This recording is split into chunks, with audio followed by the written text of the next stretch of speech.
महाराष्ट्राचं आराध्य दैवत छत्रपती शिवाजी महाराज, या देशाचे संविधान करते भारतरत्न डॉक्टर बाबासाहेब आंबेडकर, आणि ज्यांनी समाज सुधारणेचा वसा घेतला, ध्यास घेतला आणि तो संस्कार आमच्यावर आणि वंदनीय शिवसेना प्रमुखांवर केला, ते समाज सुधारक प्रबोधनकार ठाकरेजी, आणि ज्यांनी तुम्हा आम्हाला घडवलं, शेंदूर फासला, कुणाला नगरसेवक केलं, कुणाला आमदार केलं, कुणाला खासदार केलं, कुणाला मंत्री केलं, कुणाला मुख्यमंत्री केलं, ते वंदनीय हिंदू हृदय सम्राट शिवसेना प्रमुख श्रीमान बाळासाहेब ठाकरे आणि तुमच्या आमच्या लाडक्या मा मीनाताई ठाकरे यांना आदरांजली वाहतो।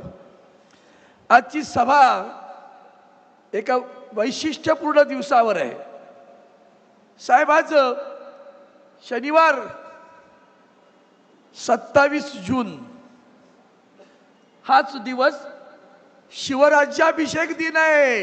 या शिवराज्याभिषेक दिनाच्या दिवशी तुम्ही यवतमाळमध्ये आलात। आम्ही यवतमाळच्या शिवसेनेच्या वतीनं आपलं हार्दिक स्वागत करतो। साहेबांच्या सोबत उद्याचा आमचा सूर्य, उद्याच्या महाराष्ट्राची आशा, आकांक्षा, स्वप्न साकार करण्यासाठी सन्माननीय युवासेना प्रमुख आदित्यजी ठाकरे या ठिकाणी आले। त्यांचं जोरदार टाळ्यांच्या गजरात आपण स्वागत करूया। कधी कधी नावात काय आहे असं म्हटलं जातं, आता ते सांगत होते देरकर, पण मला आश्चर्य वाटत राहतं, इथे एक संजय आहेत, तिथे एक संजय आहे। तुम्हाला कुठले संजय अभिप्रेत आहेत? संजय राऊत साहेब या ठिकाणी आलेले आहेत, ज्यांनी स्वतः सगळं जेल भोगली, परवा नाही केली, किती दबाव आला, पण ढाण्या वाघ वाकला नाही बरं। ते माननीय संजय राऊत साहेब आज यवतमाळमध्ये आहेत, त्यांचं हार्दिक स्वागत करतो। शिवसेनेचा कायदेशीर किल्ला लढवणारे माझे सहकारी मित्र शिवसेनेचे सचिव खासदार श्री अनिल देसाई साहेब, शिवसेनेचे सचिव माजी खासदार शिवसेना नेते माननीय विनायक राऊतजी, माननीय सूरज चव्हाण सचिव, साईनाथ दुर्गे सचिव, सुधीर सूर्यवंशी उपनेते, माझ्या जिल्ह्याचा संपर्क प्रमुख राजेंद्र गायकवाड, जिल्हा प्रमुख प्रवीण शिंदे, किशोर इंगळे आणि निखाडे संजय, ते पण संजय आहेत बरं का, निखाडे आमदार संजय खरात, आमचे आमदार खरात, व्यासपीठावर महिला आघाडीच्या रंजनाताई नेवाळकर, सागरपुरी, भागबारे, आमच्या कल्पनाताई, व्यासपीठावरील सर्व मान्यवर मंडळी, उपस्थित निष्ठावंत शिवसैनिकांनो, बांधवांनो, भगिनींनो, मातांनो, आपण सगळेजण काय जमलो आहोत? आता निवडणुका तर नाहीत, पण काल परवा आपण ज्याला निवडून दिलं त्या खासदारानं शेण खाल्लं, त्या शेण खाल्लेल्या खासदाराला गाडायसाठी आज आपण इकडे जमलेलो आहोत, लक्षात घ्या। मला कधी कधी आश्चर्य वाटतं, लोकसभेच्या निवडणुकीच्या पूर्वी त्यांचं नाव जेव्हा आलं तेव्हा आदरणीय उद्धवजी साहेब विचारायचे, अरविंद काय करायचं आपण? म्हटलं साहेब निवडून येतील।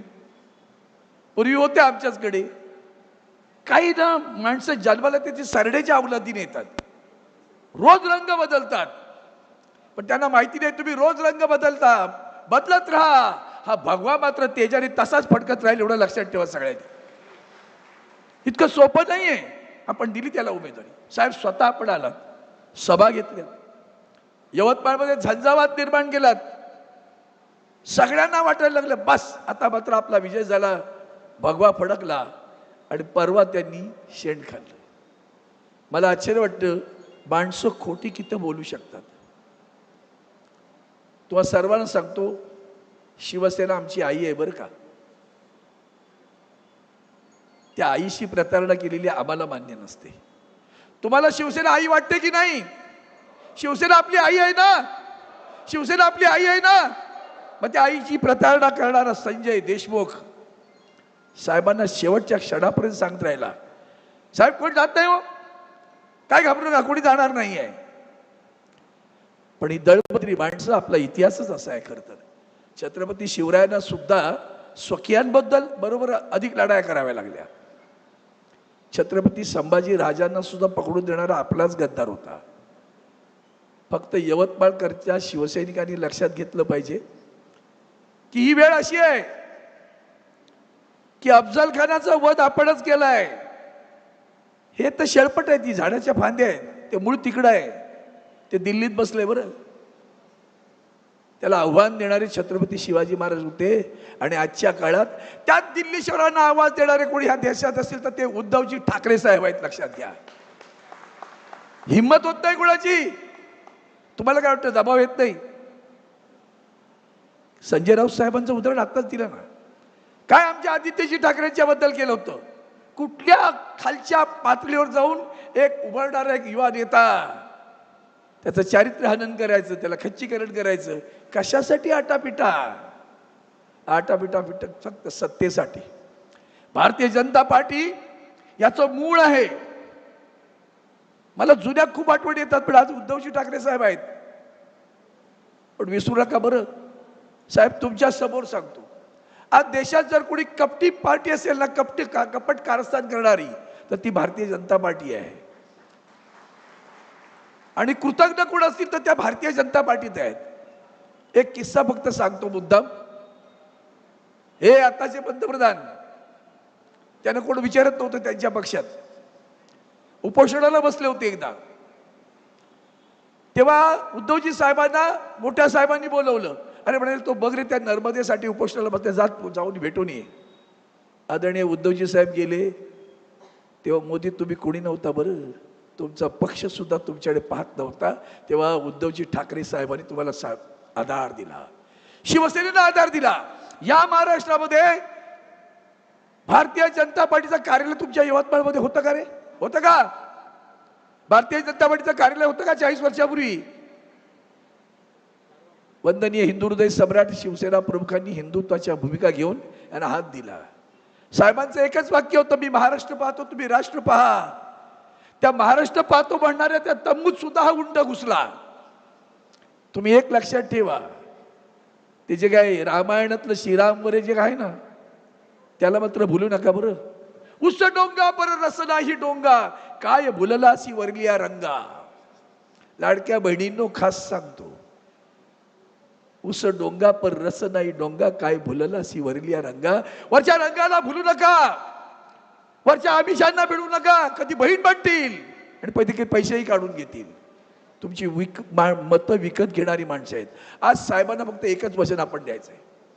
साहेब, यवतमाळच्या जिल्ह्याच्या वतीनं आम्ही सारे हे जमलेले निष्ठावंत शिवसैनिक आपण वचनबद्ध व्हायचंय. साहेब, उतरणार नाही, मातणार नाही, भगवा पडकविल्याशिवाय स्वस्थ बसणार नाही, हे आपला ब्रीद असलं पाहिजे. आणि त्यासाठी आपण सगळेजण जमलेलो आहोत. ही माणसं विकली जातात तेव्हा केवढ्या वेदना होत असतील. किती तुम्ही विचार केला का कधी? साहेबांना किती वेदना होत असतील. बीज लावायचं, पाणी घालायचं, झाडाला फुलवायचं, फुलं आली, फळं आली, तो वृक्ष पाहायचा, आणि हा सगळा डवरलेला वृक्ष सहज पटकन पानगळ होती तसा निघून जायचा. म्हणून तुम्हाला सर्वांना आज आवाहन करतोय, आपण जमलोय ना, तर हा मेळावा निष्ठावंतांचा आहे, विष्ठावंतांचा नाही. या मेळाव्यामध्ये आपण शपथ घेऊया.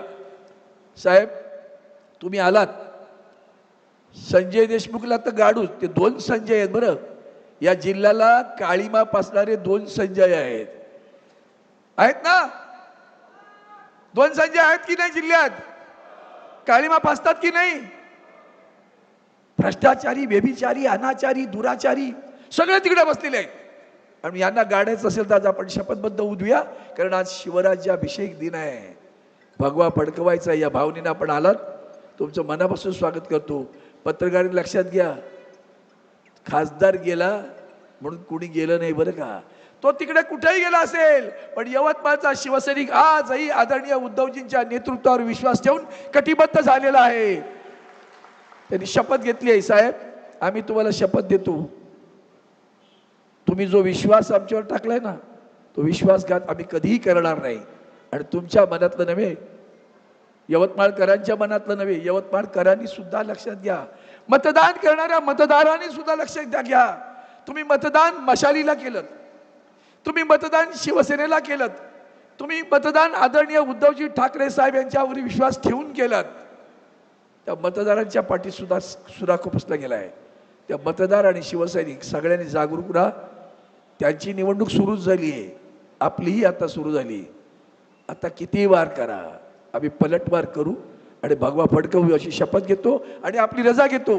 जय हिंद, जय हिंद, जय हिंद.